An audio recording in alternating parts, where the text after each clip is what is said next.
यह घटना सन 1958 में घटित हुई थी। उस समय में हॉस्पिटल सुविधा बहुत ही कमजोर हुआ करती थी। यूपी के मुजफ्फरनगर के रसूलपुर गांव में एक चौधरी गिरधर सिंह नाम का एक आदमी रहा करता था। उसका एक 3 साल का बच्चा था। उसे चेचक हो गया और काफी इलाज करने के बाद भी वो जिंदा नहीं बच सका। रात में उसकी मौत होने से सुबह उसका अंतिम संस्कार करने का निर्णय किया। उसी रात को मुजफ्फरनगर के एक दूसरे गांव में शोभाराम नाम के एक आदमी की बैलगाड़ी के पहिए के नीचे आ जाने से मौत हो गई।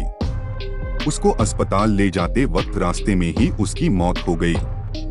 मृतक के घर वालों ने उसका अंतिम संस्कार कर दिया।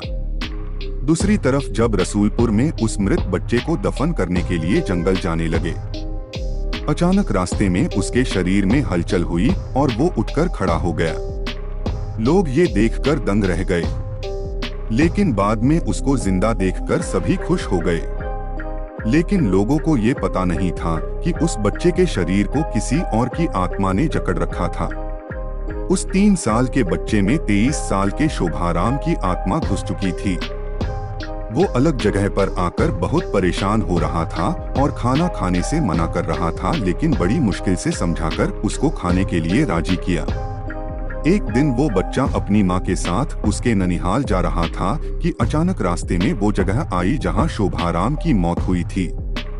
उस बच्चे ने इशारा करके बताया कि ये रास्ता उसके गांव की ओर जाता है। उसकी माँ उसकी बातों को अनसुनाकर उसके ननिहाल चली गई। उसके ननिहाल में आत्माराम के गांव का एक आदमी जगन्नाथ किसी काम से आया। आत्माराम की आत्मा ने उसको पहचानकर उसे आवाज लगाई। जगन्नाथ को बच्चे के मुंह से अपना नाम सुनकर अचंभा हुआ।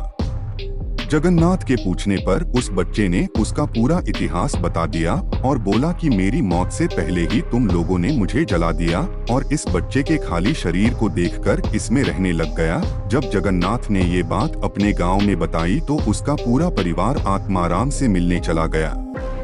उस बच्चे ने सबको पहचान लिया और वो उनके साथ उसके गाँव चल दिया और उसने वापस रसूलपुर आने से मना कर दिया, लेकिन लोगों के समझाने पर मान गया। इस तरह वो 2 परिवारों को साथ लेकर चलता रहा।